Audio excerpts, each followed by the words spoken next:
समझ पा रहे हैं आप जी? निर्मला सिंह जी मथुरा से। राधे राधे महाराज जी। महाराज जी, भगवत प्राप्ति दुर्लभ नहीं है, दुर्लभ है भगवत प्राप्त संतों से मिलना। यहाँ महाराज जी मिलने से क्या तात्पर्य है? जब भगवान की कृपा से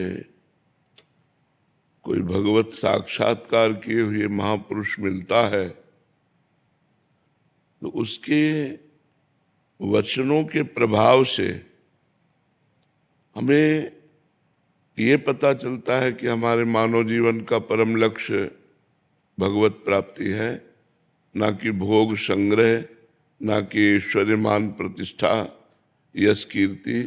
ये मायाकृत है। सत्य सच्चिदानंद भगवान का साक्षात्कार केवल मनुष्य शरीर से हो सकता है। जब हमें प्राप्त वचन अंदर जाकर व्याकुलता पैदा करते हैं कि तो मुझे भगवत प्राप्ति कैसे हो, तब किसी महापुरुष की शरणागति की भावना जागृत होती है। जब हम किसी महापुरुष की शरण में होते हैं, उनके वचनों का अक्षरशः श्रवण करके मनन करके आचरण में उतारते हैं, तो हम अपने मन और अपनी इंद्रियों पर धीरे धीरे विजय प्राप्त करते हैं और भगवान के नाम रूप लीला गुण धाम में रुचि उत्पन्न हो जाती है।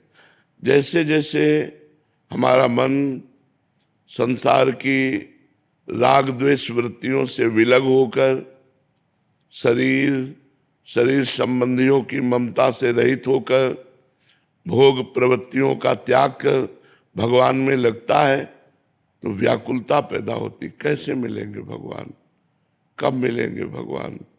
इतना दिन हो गया भजन करते हुए, एक झलक भी नहीं पाई। फिर रोना प्रारंभ होता है। रुदु शुश्रम राजन कृष्ण दर्शन लालसा। भगवान की प्राप्ति के लिए जब रुदन प्रारंभ होता है, उसे ही प्रेम कहते हैं। फिर जीवन सार्थक हो जाता है। तो मात संगस्त दुर्लभो, महापुरुषों का संग दुर्लभ है। अगर मिल भी गए तो अगम्यों, उनकी आज्ञा के अनुसार चलना बड़ा कठिन है, क्योंकि मन और इंद्रियां भोगों में रत हैं, भोगों में हर्षित हैं। भोग त्याग से ही हम भगवान की तरफ चलते हैं। जो भगवत मार्ग है ये भोग त्याग का रास्ता है। जो संसार मार्ग है ये भोग भोगने से पुष्ट हो रहा है। जो असत संसार है ये भोग भोगने से पुष्ट हो रहा है। जो सत्य भगवान है ये भोग त्याग से पुष्ट होता है मार्ग। तो भोग त्याग करना बड़ा कठिन है। भगवत प्राप्ति कठिन नहीं है, कठिन है महापुरुषों के वचनों के अनुसार चलना। वो चलना यही है कि जो हमारे मन और इंद्रियां प्रकृति की तरफ आकर्षित हैं, वो परमात्मा की तरफ मुड़ जाए। मना कष्टान इंद्रियाणी प्रकृति स्थान कर्षति। ये मोड़ करता है महापुरुष का संग। जब हम किसी संत महापुरुष का संग करते हैं तो भगवत सन्मुक्ता होती है। हमारी जो वृत्तियां हैं, हमारी जो इंद्रियां हैं, हमारा जो मन है, ये भोगों की तरफ है, संसार की तरफ है। ये भगवान की तरफ मुड़ जाए। एक एक इंद्रिय हमारी भगवान से युक्त हो जाए। वाक इंद्रिय भगवान के नाम का जप और नाम गुणगान, भगवान की महिमा लीला कथा का गान करे। हमारी श्रवणेन्द्रिय भगवान की लीला कथा नाम कीर्तन नाम सुने। हमारी नेत्रेंद्रिय सब में भगवान की भावना करके सब में भगवान विराजमान है ऐसा देखने की चेष्टा करे। हमारी हस्तेंद्रिय ऐसा परोपकार करे और जिससे भगवान प्रसन्न हो जाए। स्वसुख वांछा का त्याग करके जब दूसरों का हित किया जाता है तो उससे भगवान प्रसन्न होते हैं। जो कर्म भगवत प्रीत्यर्थ किया जाता है उससे भगवान प्रसन्न होते हैं।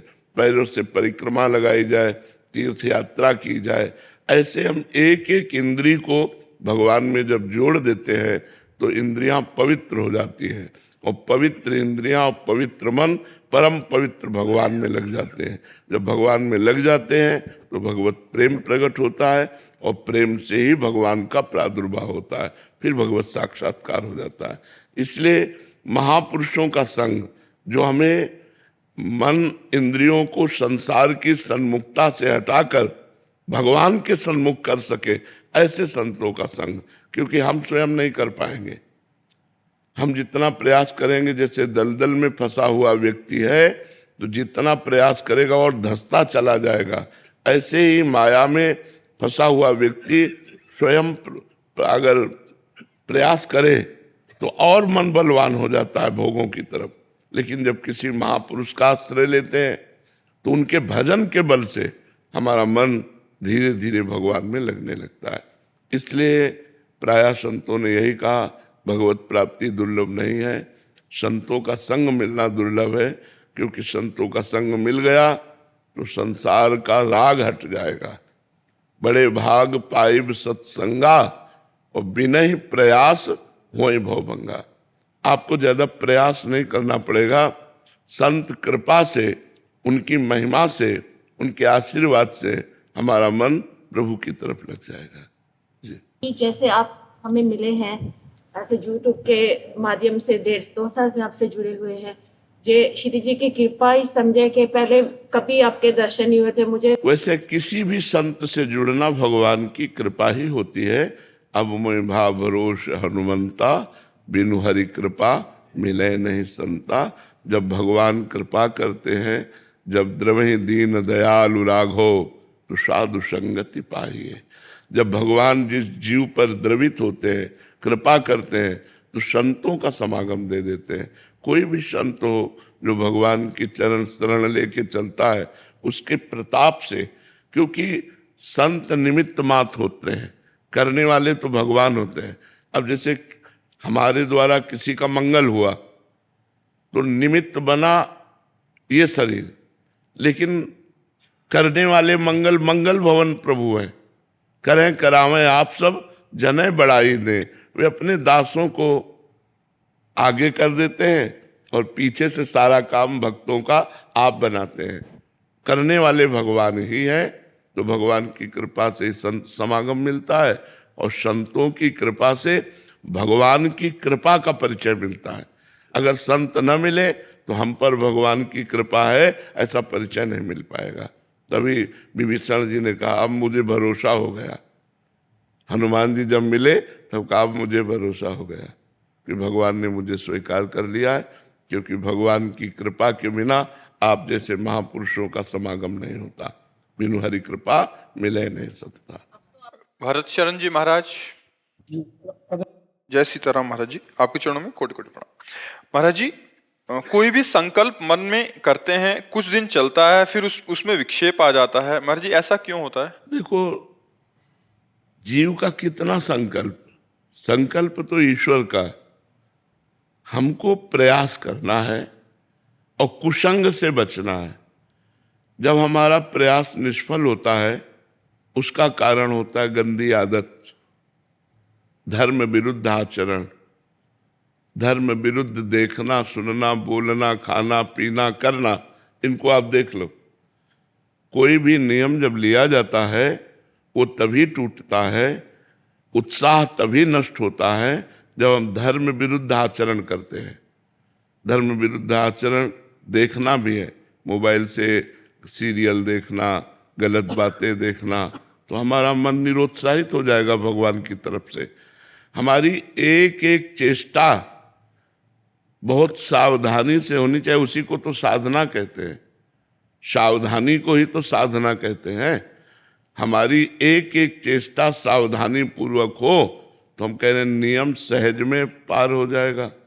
हम लोग नियम लेते हैं लेकिन असावधान हो जाते हैं।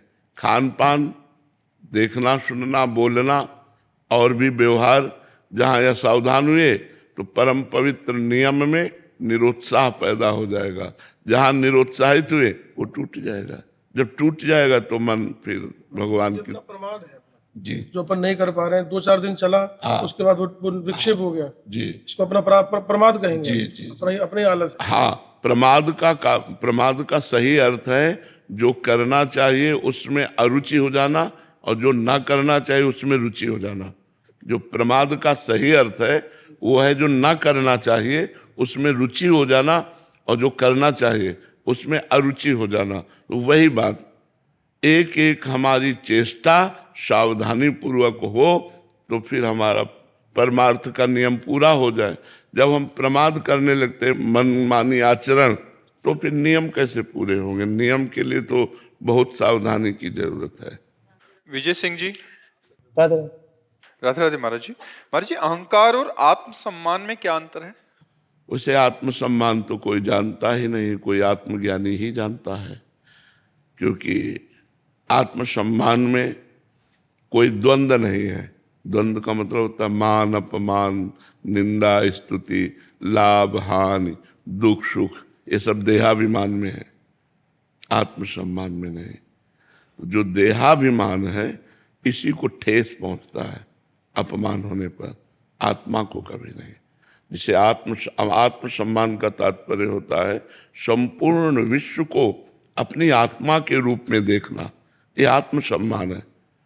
संपूर्ण विश्व को अपनी आत्मा के रूप में देखना। जैसे हमारे को एक थप्पड़ मार दे, हमको बिल्कुल बुरा ना लगे, ये आत्मसम्मान है। समझ पाएगा कोई आत्मसम्मान को? जैसे हमारी जबान दांतों से दब जाए, हम किसको बुरा कहेंगे? हमारी किसी चेष्टा से हमारे शरीर में चोट लग जाए, अब हम किसको बुरा कहेंगे? ऐसे आत्मसम्मान को जो जानता है वो ये आत्मसम्मान है। चराचर विश्व को अपनी आत्मा के रूप में देखना, और मान अपमान, दुख सुख, लाभ हानि, निंदा स्तुति, ये देहाभिमान में प्रभाव डालती है। हमारा सम्मान किया तो हर्षित हो गए, अपमान किया तो शोकित हो गए। जो स्वाभिमान है, आत्मसम्मान, स्व आत्मा को कहते हैं, और वो एक है, सब में है, उसका कोई अपमान कर ही नहीं सकता। देहाभिमान का मान होता है और अपमान होता है, इसमें बुरा भी लगता है, अच्छा भी लगता है। लेकिन जो आत्मसम्मान है इसमें प्रसन्नता रहती है, अच्छा या बुरा नहीं। प्रसन्नता भगवान का स्वरूप है। ब्रह्मभूता प्रसन्नात्मा न सोचते न कांक्षते। शायद हमारी बात समझ पा रहे हो कि नहीं, क्योंकि ये अध्यात्म की बात है ना। आत्मसम्मान, जैसे हम अपने शरीर को, पूरे शरीर को प्यार करते हैं, हमारे हाथ से ही हमें कहीं चोट लग जाए तो हमें बुरा नहीं लगेगा, पीड़ा होगी, पीड़ा होगी, बुरा नहीं लगेगा, गुस्सा नहीं आएगा किसी के ऊपर। समझ रहे ना?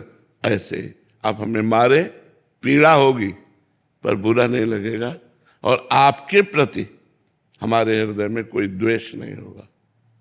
यह है आत्मसम्मान। जब तक दूसरे को दंड देने की भावना हो तब तक देहाभिमान है। जब तुम्हें कोई दंड दे रहा हो और उसके प्रति तुम्हारे लिए द्वेष ना हो, तब वो आत्मसम्मान है। आत्मसम्मान बहुत बड़ी चीज है। आपने आत्मा का सम्मान किया, आपने देह का नहीं, आत्मा। तो जो तुम्हारी आत्मा वही उसकी आत्मा है। समझ पा रहे हो आप हमारी बात? मनीषा जी। श्री हरिवंश महाराज जी। महाराज जी, दो जन भगवत मार्ग पर चल रहे हैं, जिसमें एक केवल गुरु आज्ञा में रहने का प्रयास करता हो और आश्रय में पड़ा हो, और दूसरा गुरु आज्ञा के अंदर ही खुद कष्ट सहते हुए दूसरों की सेवा, उनको सुख पहुंचाना और सुख खूब दान पुण्य करना। महाराज जी, इन दोनों में कह रहे हैं कि एक सी गति होगी। गुरु आश्रय लेकर के मैं दान कर रहा हूँ, मैं पुण्य कर रहा हूँ, मैं साधना कर रहा हूँ, मैं तीर्थ यातन कर रहा हूँ, ये बहुत नीचे की बात है, ये प्रारंभिक बात है। और गुरु आश्रय लेकर भजन कर रहा है और जोई जोई प्यारो करे सोई मोई भावे, ये बहुत ऊंची बात है। समझ पा रहे? परमार्थ है ये, भगवद आश्रय है। और ज्यो ज्यो राखत हो त्यों त्यों रहियत हो हरि, जैसे आप रखते हो मैं उसी में राजी हूँ। जोई जोई प्यारो करे सोई मोई भावे, और नाम जप कर रहा है और भगवान के आश्रित है, कोई अभिमान नहीं है। सब तीर्थ यातन आदि सब हो रहा है, लेकिन मैं कर रहा हूँ ऐसा भाव नहीं है, प्रभु मुझसे करा रहे हैं ऐसा भाव है। वो बहुत अच्छा साधक है। और वो जो गुरु आश्रय लेकर दान पुण्य और सब दूसरों के दुख मिटाने की चेष्टा कर रहा है, लेकिन मैं कर रहा हूँ, ऐसी भावना यदि है तो वो अभी बहुत प्रथम श्रेणी का है, क्योंकि वो पुण्य प्राप्त करेगा ना कि भगवान, और उसे भगवान की प्राप्ति होगी, क्योंकि वो भगवत आश्रय लिए हुए चल रहा है। दोनों का विभाजन समझ गए। आदित्य जी मुंबई से। राधे राधे। राधे राधे महाराज जी। महाराज जी, तृण के जैसे विनम्र, वृक्ष के जैसे तृणादपि सुनिचेन का वो कह रहे हैं कि ऐसा कैसे हो, मतलब एक साधक में केवल नाम जप या फिर इन गुणों के बारे में मनन करने से ऐसा होगा?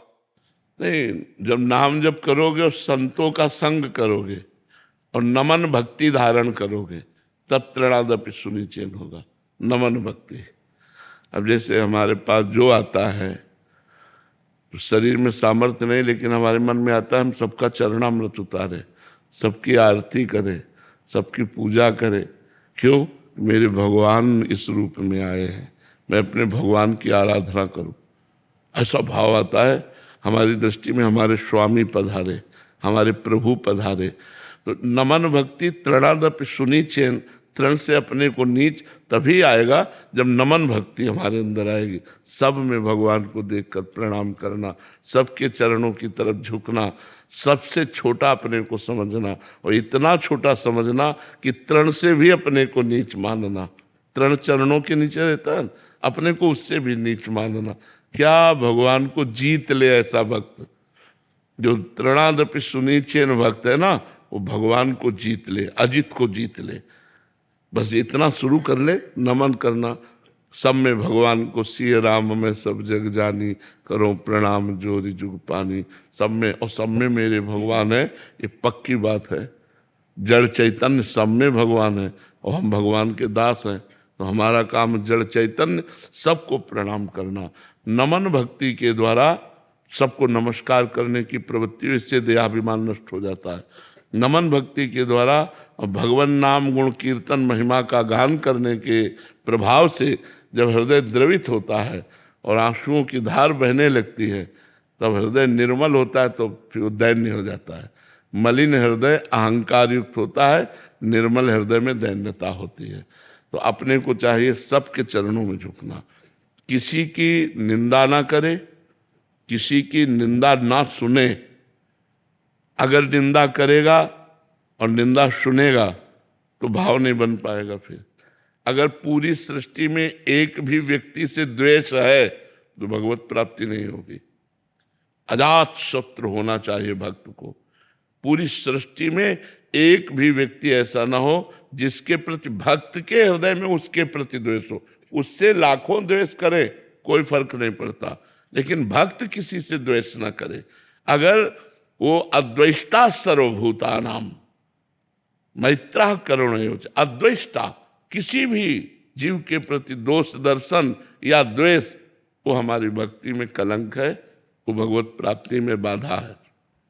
तो तृणादपि सुनिचेन हम तभी होंगे जब सब में अपने भगवान को देखेंगे। सबसे बड़े भगवान है और मैं उनका दास हूं, और वो जड़ चैतन्य सब में विराजमान है, तो मैं सबसे नीच हुआ कि नहीं? सबको नमन, सबके चरणों में। वो प्रणाम कर रहा है, उसकी भावना है, हम अपनी भावना में तुरंत उसको प्रणाम करें भाव के द्वारा। मेरे प्रभु इस रूप में आए हुए हैं, चाहे कुत्ता हो, चाहे मनुष्य हो, चाहे सुअर हो, चाहे मच्छर हो, जिधर दृष्टि गई उधर मेरे प्रभु, जित देखूं तित श्याममयी है। तब तृणादपि सुनिचेन बहुत बड़ी स्थिति का नाम है। ये कोई साधारण बात नहीं, महाप्रभु चैतन्य देव के द्वारा जो कही गई है, तृणादपि सुनिचेन, बहुत बड़ी बात है।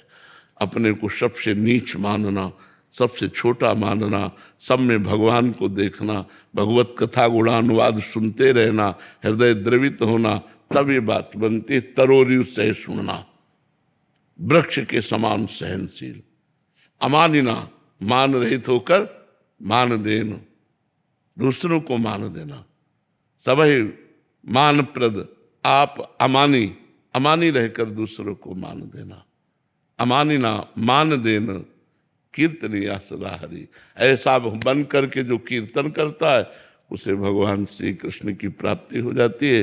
तृणादपि सुनिचेन, जो अवैष्णव हैं उनके भी चरणों में मुझे प्रणाम करना है, क्योंकि उनसे भी मैं छोटा हूं। जब तरण से छोटा तो उनसे भी छोटा हूं। जिनको पापी कहा जाता है उनके भी चरणों में हम प्रणाम करते हैं, क्योंकि हम उनसे भी छोटे हैं। सबसे छोटा तरण, तरण से छोटे हम, तो हम सबसे छोटे हुए ना। कहाँ ऐसा भाव है? अपने को संत मानना, अपने को वैष्णव मानना, अपने को भजनानंदी मानना, ये हो सकता है, लेकिन अपने को सबसे नीच मानना और सबको अपने से बड़ा मानना, ये बहुत बड़ी बात है। नितेश शर्मा जी, ग्वालियर से। राधे राधे महाराज। राधे राधे महाराज जी। महाराज जी, राधा रानी की कृपा से मुझे भी भगवान का नाम लेना और भक्ति करना बहुत अच्छा लगता है। महाराज जी, मेरा सवाल है कि मैं अपने व्यवसाय को लेकर बहुत ही परिश्रम करना चाहता हूं। मैं दिन रात मेहनत करके अधिक धन कमाना, अच्छा नाम बनाना चाहता हूं, लेकिन जब भी मैं ऐसा सोचता हूं तो मन में डर उत्पन्न देखो, होता है कि हम ये मना किसी को नहीं करते कि आप धन ना कमाओ, क्योंकि मेहनत करके धन कमाने से परिवार का पोषण होगा और धर्म भी बनेगा। 4 रुपया आपके पास ज़्यादा हैं तो आप किसी गरीब की सेवा में लगा सकते हो, बीमार की सेवा में लगा सकते हो, किसी गरीब की बेटी के ब्याह में लगा सकते हो। तो ये धन कमाना चाहे, लेकिन मेरा नाम हो, मैं धनी सबसे ज़्यादा बनूं, ये वासना बहुत गलत है। ये फिर गिरा देगी। आज तक किसका नाम बना हुआ बताओ बच्चा? एक से एक चक्रवर्ती सम्राट, एक से एक धनी मानी, सब मिट्टी में मिल गए। किसका नाम, कौन, कहाँ? सब, चाहे वो अभिनय करने वाला हो, चाहे वो गायन करने वाला हो, चाहे वो जिस डिपार्टमेंट का हो, चरम सीमा तक पहुंचा, मिट्टी में मिल गया, खत्म, खेल हो गया। 4 दिन तक बात रहती, इसके बाद माया सब में धूल डाल देती है। तो हमें लगता है हमें मेहनत करके कमाना चाहिए, जो मिल जाए परिणाम में उससे हमें धर्म करना चाहिए, परिवार का पोषण करना चाहिए, लेकिन ये वासना नहीं रखनी चाहिए। वासना रखनी चाहिए कि मैं भगवान का भक्त बनूं और भगवान की प्राप्ति इसी जन्म में करूं, ये वासना रहनी चाहिए। वासना रहनी चाहिए भगवत प्राप्ति की, और कर्म भगवत समर्पित करते हुए जो भी प्राप्त हो जाए उससे परिवार का भरण पोषण होना चाहिए। कहते साईं इतना दीजिए जामे कुटुंब समाए, मैं भी भूखा ना रहूं और अतिथि न भूखा जाए। मेरे द्वारे से कोई भूखा ना लौटे और मेरे परिवार का भी भरण पोषण होता रहे, भगवान इतना मुझे देते रहो। ये तो बात ठीक है, लेकिन मैं सबसे बड़ा धनी बन जाऊं, ये वासना ही गलत है। ऐसी वासना न रखे। सोनू झा जी, बिहार। जय श्री हरिवंश। श्री हरिवंश महाराज जी। महाराज जी, आपके श्रीमुख से सुना था कि मेरे तो गिरधर गोपाल दूसरों ना कोई। महाराज जी, मुझ में मेरे तो गिरधर गोपाल का भी ठसक नहीं हो पा रहा। महाराज जी, इसके लिए मैं क्या करूं? हाँ, नाम जप करो। नाम जप में बड़ी सामर्थ है। भगवान के परम पवित्र बहुत मंगलमय नाम है। जो नाम गुरुमुख से मिले या जो प्रिय लगे वो नाम जपना शुरू कर दो। आप ही नाम। हम तो राधा राधा राधा राधा राधा राधा। महाराज जी, कुछ वर्ष पहले विपरीत परिस्थिति थी, नाम जब भजन होता था महाराज जी। अब कुछ परिस्थितियों में नाम जब भजन बहुत कम हो गया महाराज जी। वैसे और बढ़ाओ, अनुकूल परिस्थिति में इतना नाम बढ़ाओ कि आगे आने वाली विपत्ति तुम्हें परास्त न कर पावे। देखो, दिन है तो रात आएगी और रात है तो दिन आएगा। ऐसे आज सुख है तो कल दुख आएगा। मान लो तुम्हारे जीवन में आएगा, पक्का आएगा। और आज दुख है तो कल सुख आएगा, धैर्य रखो। तो सुख में हमको और भगवान का भजन करना चाहिए कि हम दुख में भगवान को भूले ना, दुख हमको रौंद ना पावे। भगवान के भजन के प्रभाव से हम दुख को रौंद कर निकल जाए, ऐसी महिमा भगवान के भजन की है। तो भजन करो, जबरदस्ती करो, जबान से करो, राधा राधा राधा राधा राधा। मन लगे ना लगे, राधा राधा बोल रहे हो, मंगल हो जाएगा। अब हम अमीर हो गए महाराज जी, अब आपने बता दिया तो मैं खूब परम धन राधा नाम आधार, खूब राधा राधा। और विश्वास कर लो, बहुत कृपा है, बहुत कृपा। तो हम ये कहते हैं भरोसा यदि रखो और मेहनत करो। देखो, मेहनत करनी पड़ेगी, हमको भी करनी पड़ती है। सुबह से उठकर बीमार है, लेकिन ये मेहनत ही तो कर रहे हैं। तो आप लोग भी मेहनत करो, भरोसा भगवान का रखो और जो मिले उससे काम चलाओ। देखो, धीरे धीरे सब व्यवस्था भगवान कर देंगे। निधि जी। श्री हरिवंश महाराज जी। श्री हरिवंश महाराज जी। महाराज जी, गुरु और सतगुरु में कुछ अंतर है महाराज जी? व्याख्या करने में कुछ भी कहे, वही गुरु है, वही सदगुरु है। जो वर्णन किया गया, गुरुर ब्रह्मा गुरुर विष्णु गुरुर्देव महेश्वरा गुरु साक्षात परब्रह्म तस्मै श्री गुरुवे नमः। गुरु साक्षात परब्रह्म, यहाँ सदगुरु तो नहीं लिखा ना, यहाँ लिखा गुरु साक्षात परब्रह्म। तो गुरु कौन सा मार्ग दिखाता है, सत या असत? सत मार्ग दिखाता है, तो उसी को सदगुरु कहा गया, जो सत मार्ग हमें दिखाए, जो सत मार्ग के द्वारा भगवत प्राप्ति कराए, उसी को सदगुरु कहा गया है, उसी को गुरु कहा गया है। अज्ञानतिमिरान्धस्य ज्ञानांजन शलाकया चक्षुरुन्मीलितं येन तस्मै श्री गुरुवे नमः। जो अज्ञान का नाश करके ज्ञान रूपी नेत्र प्रकाशित करते हैं, ऐसे सदगुरुदेव भगवान को हम नमस्कार करते हैं। वही सदगुरुदेव है, वही गुरुदेव है, कोई अंतर नहीं। अब व्याख्या करने में जैसे कि जो उपदेश दे करके छोड़ दे उसे गुरु कहते हैं, और जो प्रभु के चरणों में जाके पहुंचा दे उसे सदगुरु कहते हैं। व्याख्या कहने की बात अलग है। तत्व एक है, उसके नाम अनेक हैं। गुरु कहो, सदगुरु कहो, वाहेगुरु कहो, जो भी नाम कहो, वो परमात्मा एक है, साक्षात परब्रह्म तस्मै श्री गुरुवे नमः। हमारी दृष्टि में गुरु सदगुरु वाहेगुरु कोई अंतर नहीं, वही परमात्मा है, दूसरा कोई नहीं। परमात्मा दो है क्या? तो सदगुरु दो है क्या? कि गुरु अलग होता है, सदगुरु अलग होता है? जब परमात्मा ही एक है तो वही गुरु है, वही सदगुरु है, वही जीव है, वही ब्रह्म, वही जड़ है, वही चैतन्य है, सब कुछ वही। एको ब्रह्म द्वितीयो नास्ति। तो इस सिद्धांत के अनुसार हम उसे परब्रह्म कहें, उसे वायुगुरु कहें, उसे सदगुरु कहें, उसे गुरु कहें, उसे प्राण जीवन धन कहें, जो कहें वो वही एक है, दूसरा कोई नहीं है। सपना शर्मा जी, श्री हरिवंश महाराज जी। महाराज जी, गुरु आज्ञा अवज्ञा देखने पर क्या करना चाहिए? अगर कोई गुरु की आज्ञा की अवज्ञा कर रहा हो तो ऐसे साधक को अगर देखें तो? मन से प्रणाम करके उसकी निंदा न करते हुए अपने को संभालना चाहिए। परमार्थ अपने संभालने के लिए है। जो हम सत्संग सुने तो हम अपने जीवन को देखें कि सत्संग के अनुसार है कि नहीं। जो हम आचरण भगवत मार्ग में उतारने में उतार रहे हैं कि नहीं।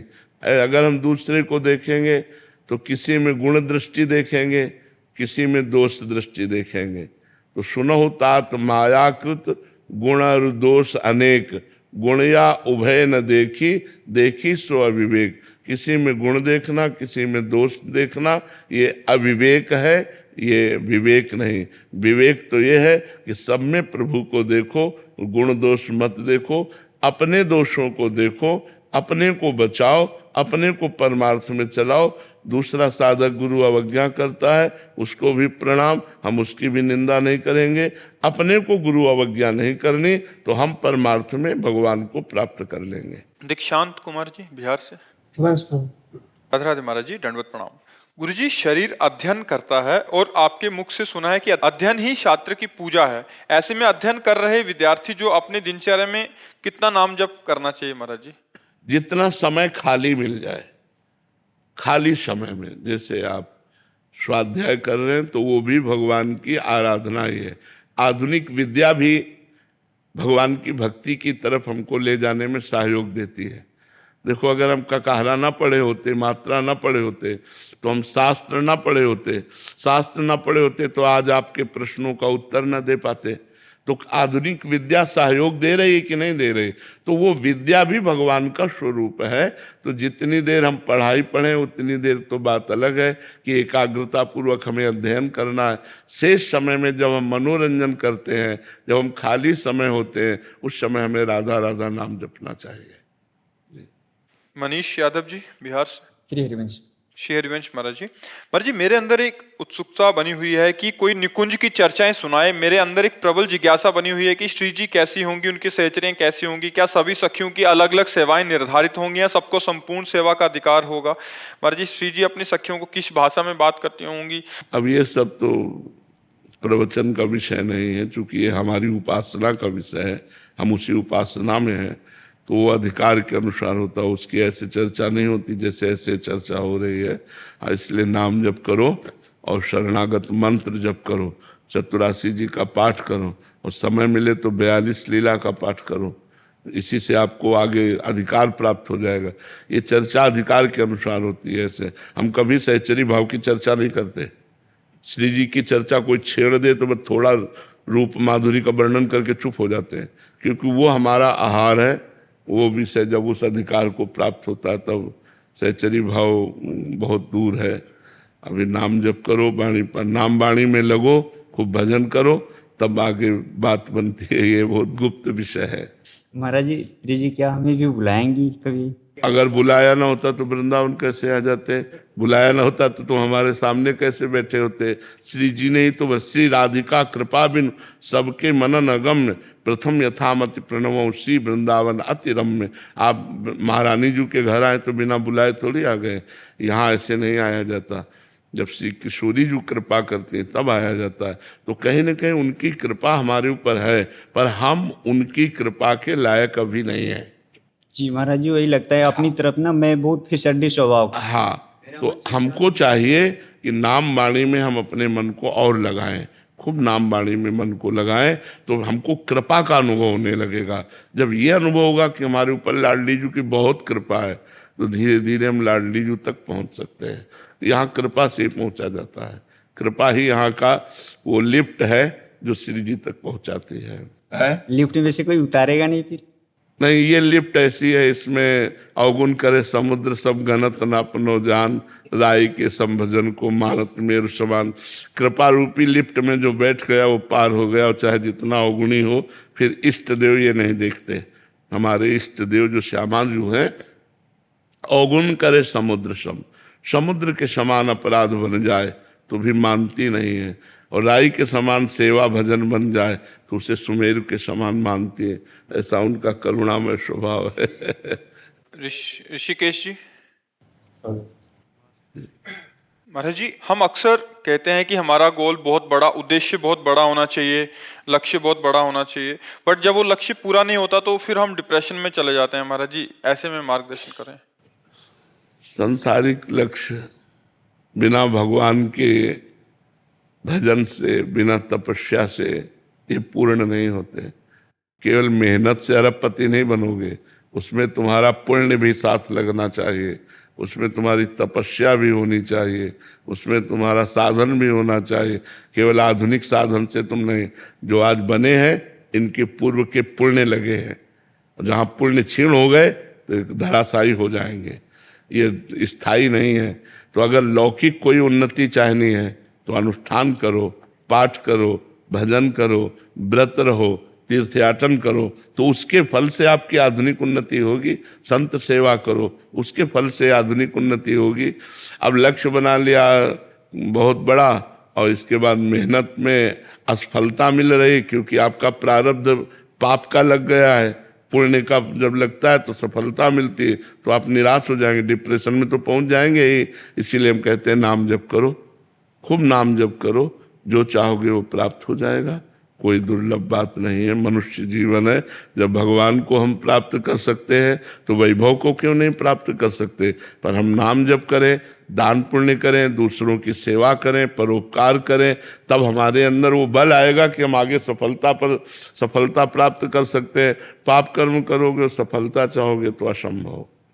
रवि शर्मा जी, दिल्ली से। जय श्री हरिवंश महाराज जी। महाराज जी, भगवत गीता में श्री कृष्ण जी ने कहा है, आप ऐसे लिख रहे हैं कि मैं जिस पे भी कृपा करता हूँ या जिससे भी प्रेम करता हूँ उससे उसका सब कुछ छीन लेता हूँ। मैं अर्थ, परिवार, सभी रिश्ते, नाम और प्रसिद्धि छीन लेता हूँ, फिर वो बिना शर्त मेरे पास आता है और मुझ में समा जाता है। महाराज जी, 1 साल से ऐसा ही महसूस हो रहा है कि सब कुछ बहुत तेजी से हो रहा है। परिवार और व्यवसाय सहित सभी लोग जिनका मैं समर्थन करता था वो बार बार मेरे विश्वास को धोखा दे रहे हैं। ऐसी स्थिति। देखो, ऐसा कोई ना समझे, गलत अर्थ मत लीजिए। अगर गलत अर्थ लेंगे तो कोई भयभीत भी हो जाएंगे। ऐसा नहीं। मंगल भवन अमंगल हारी, भगवान की ताकत नहीं है कि वो अमंगल कर सके, क्योंकि मंगल भवन है। अरे वो मारेंगे तो देव दुर्लभ पद प्राप्त होता है। भगवान की ताकत नहीं किसी का मंगल कर सके। जैसे सूर्य की ताकत नहीं कि अंधेरा दिखा दे, क्योंकि जहां सूर्य रहेगा वहां अंधेरा नहीं हो सकता। ऐसे जहां भगवान का आश्रय हुआ वहां अमंगल नहीं हो सकता। तो जो भगवान ने कहा उसे समझना है। जब तक हमारी धन में प्रीति होती है, जब तक हमारी परिवार में प्रीति होती है, जब तक हमारी भोगों में रति होती है, तब तक भगवान से प्रेम नहीं होता।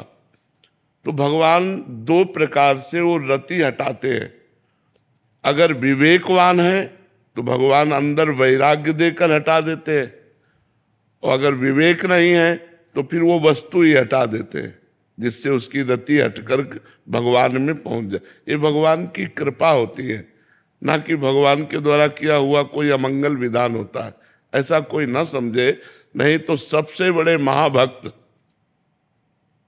जिनके लिए भगवान ने कहा अहम भक्त पराधीनो असुतंत्र ई द्विज, महर्षि दुर्वासा से कहा मैं भक्त के पराधीन हूं, वो महाराज अम्बरीश। अगर भगवान सबका धन छीन लेते हैं तो चक्रवर्ती सम्राट हैं, बात बनेगी नहीं। महान भक्त हैं। अगर भगवान का ये वचन है कि मैं जिस पर कृपा करता हूं उसका धन छीन लेता हूं, तो फिर अम्बरीश जी का धन छीना क्या? चक्रवर्ती सम्राट अम्बरीश जी।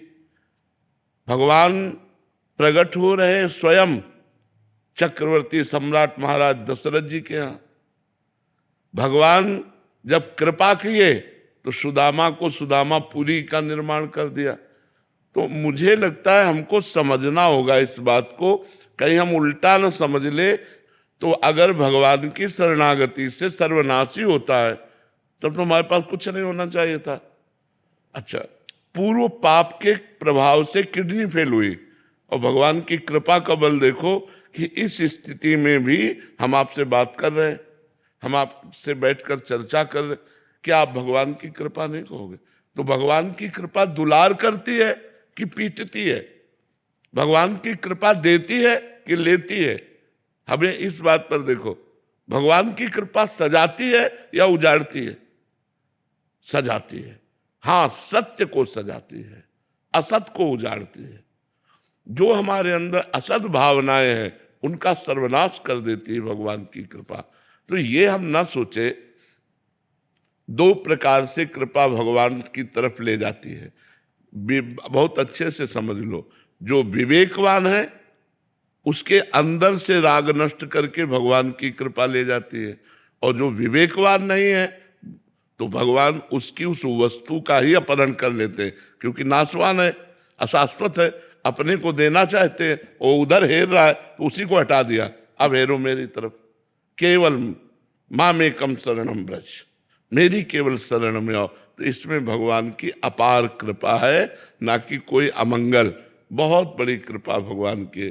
अच्छा, व्यापार न चलना, परिवार के लोगों का हमसे प्यार न करना, ये व्यवहार है पूर्व प्रारब्ध का। पूर्व प्रारब्ध, लाखों भक्तों में से ऐसे कितने भक्त होंगे जब भक्ति नहीं करते थे तो उनको सुख सुविधाएं नहीं मिली, और जहां भक्ति शुरू की तो सुख सुविधाएं सब मिलना शुरू हो गई। भक्तों से आप पूछिए। तो अगर कहीं हमको ये भ्रम हो कि कृपा सब सुख सुविधा का नाश कर देती है, तो ऐसा हम मानने के लिए तैयार नहीं। क्योंकि एक से एक महान भक्त जो राजऋषि हुए हैं, जो बड़े बड़े चक्रवर्ती सम्राट हुए हैं, वो भगवान के भक्त हुए हैं। तो भगवान उनके सम्राट पद में भी रीझ करके उनको दर्शन दिए। ऐसा कौन महात्मा जिसकी रक्षा के लिए सुदर्शन चक्र लगा हो? लेकिन अम्बरीश जी की सुरक्षा के लिए सुदर्शन चक्र लगा था, और अम्बरीश जी की रानियां थी, राजा थे, वो सारा वैभव था। तो भगवान दो प्रकार से अपनी तरफ घसीटते हैं, एक तो विवेक देकर राग का नाश, और दूसरा उस वस्तु को हटाकर अपनी प्राप्ति कराना। ये परम मंगल में भगवान का विधान है। तो खूब नाम जप करो और राजी रहो उसी में जिसमें उसकी रजा है। जिसमें तुम राजी हो उसमें मैं राजी हूं, बस देख लेना, जीत जाओगे, मंगल हो जाएगा। जिसमें तुम राजी हो उसमें हम राजी हैं, ये बात सीख जाओ तो सब मंगल हो जाएगा। आज हमको थोड़ा सा कष्टप्रद जीवन लग रहा है, लेकिन कर हमारा जीवन बड़ा मंगलमय होगा, ऐसा विचार हर भक्त को करके भजन में और दृढ़ रति करनी चाहिए, संशय नहीं करना चाहिए। श्री सीताराम श्री सीताराम। वंदना थे अभिलाषा लग रही, श्रद्धा जी बोले भाई ठीक, शमिया भी ठीक, नहीं भी ठीक।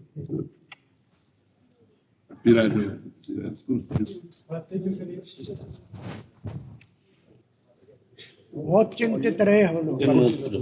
आपका चिंतन ही हमें जीवित रखे, ले तो दोनों किडनी फेल है। ठाकुर जी की कृपा। बस इसीलिए सुरक्षित है। आज फिर जबरन लिया जी अब तुम कह रहे नहीं दीपावली बाद भी ना, नहीं ऐसा नहीं होगा जी जी। तो जाना ही जाना है। अब ठीक हो आप? बस महाराज जी, आप संतों की चरण कृपा है, यही ठीक है।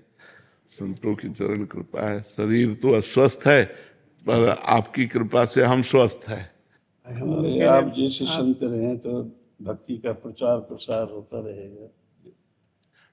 पर जब तक प्रियाजू की इच्छा है तब तक शरीर तो रहेगा ही। ठाकुर जी कृपा थी भाई, संतों की बल पर चल रही है गाड़ी। हाँ। अब हमारे परम संत ही नहीं तो फिर कुछ नहीं। जी मुँह से संत अधिक कर देखा। हाँ भगवान ने तो अपने से अधिक जो कि महापुरुषों के लिए कहा है संत, और संतों से ही भक्ति प्राप्त होती है। कुछ भी भक्ति का निरूपण आप करें या फिर हम श्रवण करें, भगवान की कृपा कहाँ से उदय हो जाए पता नहीं चलता। बिल्कुल जिसे ककाहराना आता हो उससे कहो ऐसे सिद्धांत बुलवा दें कि जगत का मंगल हो जाए। जो अपना कल्याण न कर सकता हो कहो उसको ऐसा बना दे कि लाखों का कल्याण कर दे। ये सारा खेल उनका है। मूकम करोति वाचालम पंगुम लंघयते गिरिम यत् कृपा तमहम वंदे परमानंद। दीपक को जलना पड़ता है और संसार को उजाला देता है। जी जो दीपक का कार्य है, हाँ दीपक जलता है लेकिन बिल्कुल संसार को उजाला देता है। जी जी, ऐसा कुछ बहुत सुंदर बात। स्वयं जलकर लोगों को प्रकाश देता जी है। जी बिल्कुल। तो अगर महाराज जी यूँ कहते हैं ना कि यह गुण साधन से नहीं हो, हाँ वो प्रभु की कृपा पाव कोई अब जैसी ठाकुर जी की कृपा सरल तो है नहीं जी। कब किन पर क्या तुम्हारे। हाँ कैसे हो जाए, यही खास बात है। कब किसको वरण कर ले कृपा, और जिसको कृपा वरण कर ले तो जाको गोपाल बड़ो करे। उसकी सरवर कोई नहीं कर सकता। जाको गोपाल बड़ो करे, बस उसी का खेल है। जहाँ पे कृपा राम की होगी हाँ, तहाँ पे कृपा करे सब। जी राम कृपा में श्रवण को, जी। उनकी कृपा बिना कुछ नहीं है। उनकी कृपा हो जाए तो बहुत बहुत करुणा करी, दर्शन दिया कि बहुत। परमार्थ के कारण साधुओं का शरीर ही परमार्थ के लिए है। जी अब जी और साधु अगर परमार्थ साधु रह ही कहाँ गया है। संत बिटब सरता गिरधरण, पर हित सब इनकी ही कृपा तो है। उनका बतलाइए पर्वत कौन अपना मकान बना रहे पहाड़ों से, वृक्ष कौन फल खा रहा है। जी सब जीव के लिए संत है, रात और दिन भजन तपस्या करते हैं, भूख प्यास क्या क्या नहीं करते हैं, अपने लिए नहीं संसार के लिए करते हैं। क्योंकि भगवान राम लक्ष्मण और भरत 4 भाई थे, तो भरत जी ने तो भजन ही किया था और उन्होंने भी शत्रुघ्न ने भजन किया। लक्ष्मण जी ने है सेवा किया था, तो आज उनका नाम है। चूंकि से सबसे सेवक धर्म कठोरा, जो सेवा ही सबसे परम धर्म रह जाता है। तो जो भजन करते हैं वो अपने लिए, और जो सेवा करते हैं वो परस्वार्थ के लिए। तो लक्ष्मण जी ने सेवा राम जी की, पूरा जीवन सेवा में, पूरा जीवन सेवा में लक्ष्मण जी। ऐसे ही महाराज आप लोग संसार को जो है सेवा कर रहे हैं, इससे बड़ा पुण्य संसार में कोई है नहीं। आपकी कृपा सब पर इतनी है कि आपके लिए सारा संसार रो रहा है। एक जीवन ही सारा संसार हो रहा है। जिसके मुक्ति सुनते हैं वो यही कहते हैं। अब तो मैं दशरथ दास जी के मुंह पर कॉन्टेक्ट नंबर नहीं था, मैं दशरथ जी से बात करता रहा, मुझे बताओ आज तो मैं रोजाना उनसे कॉन्टेक्ट करता रहा। ये दशा है। हमने ये प्रियालाल की ठाकुर जी की कृपा है